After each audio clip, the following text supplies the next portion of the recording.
ہم نے پتہ کیا کیا ہے، لوگوں کے بارے میں منفی سوچیں، یعنی میری تو ضرورت ہے پر سپیکر والے کی کوئی ضرورت نہیں، میری تو ضرورت ہے پر الیکٹریشین کی کوئی ضرورت، یہ درست نہیں۔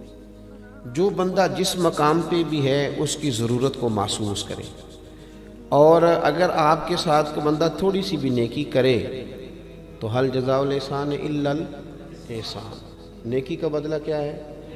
مشکور زندگی گزارنے کی کوشش کریں۔ اب نہ ہمارے ہاں ایک سوچ ڈیولپ ہوئی ہے بڑی تیزی کے ساتھ، وہ یہ ہے کہ کسی نے بھی میرے لیے کچھ نہیں کیا، سارا کچھ میں نے لوگوں کے لیے کیا ہے۔ بلکہ بہت سارے بچے اب ہمارے بالخصوص جو ذرا 18-20 سال کی عمر میں کچھ کام کرنے لگ جاتے ہیں تو وہ تو کئی دفعہ کہتے ہیں کہ اس کے بعد ابا جی کو بھی خرچہ میں ہی دیتا تھا۔ آہستہ آہستہ یہ سوچ زور پکڑتی ہے اور انسان اکیلا رہ جاتا ہے۔ اللہ کے پیارے رسول صلی اللہ علیہ وسلم نے نا تشکر، شکریہ، احسان مندی، احسان شناسی، اس خوبصورتی پر بھی زور دیا ہے۔ فرمایا من لم یشکر الناس ولم یشکر اللہ، اس نے لوگوں کا شکریہ ادا نہیں کیا، اس نے اللہ کا بھی کوئی نہیں کرنا۔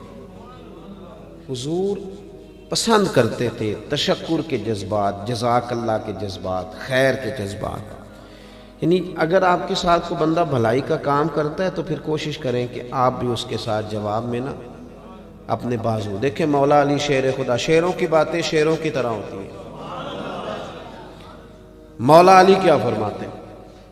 حضرت علی فرماتے ہیں جس استاد نے مجھے ایک لفظ پڑھایا، کتنا سبق بولیے گا؟ مانتے کوئی نہیں ویسے ہم لوگ اس بات کو، ہمیں تو جو سارا پڑھا دے وہ بھی ہمارا دل کرے تو استاد مانے، لیکن مولا کائنات فرماتے ہیں جس نے مجھے ایک لفظ پڑھایا، فرماتے ہیں وہ میرا استاد ہے۔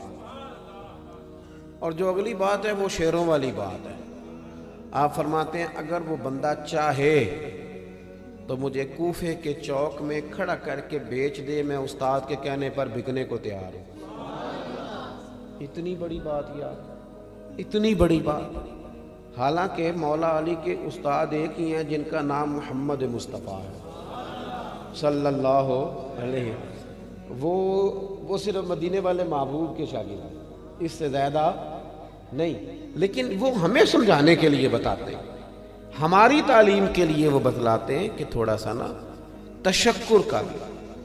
اسی لیے اللہ تعالیٰ نے جہاں اپنی عبادت کا ذکر کیا وہیں ساتھ کہا وَبِالْوَالِدَيْنِ احسانا، والدین کے ساتھ بھی احسان کرو، تو مشکور رہیں، ممنون رہیں۔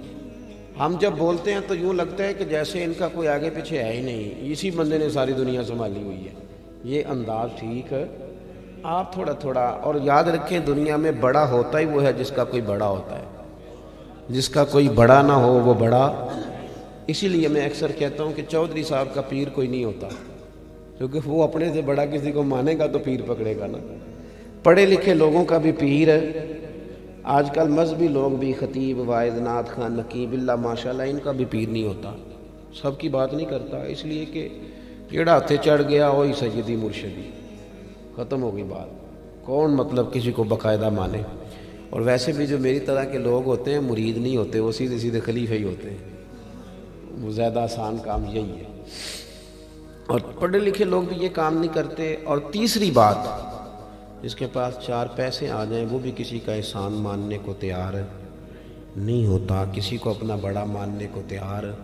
آپ اکیلے رہ جائیں گے، تنہائی محسوس کریں گے، آپ کو یوں لگے گا کہ میرے پیچھے شاید کوئی بھی دعا کرنے والا نہیں۔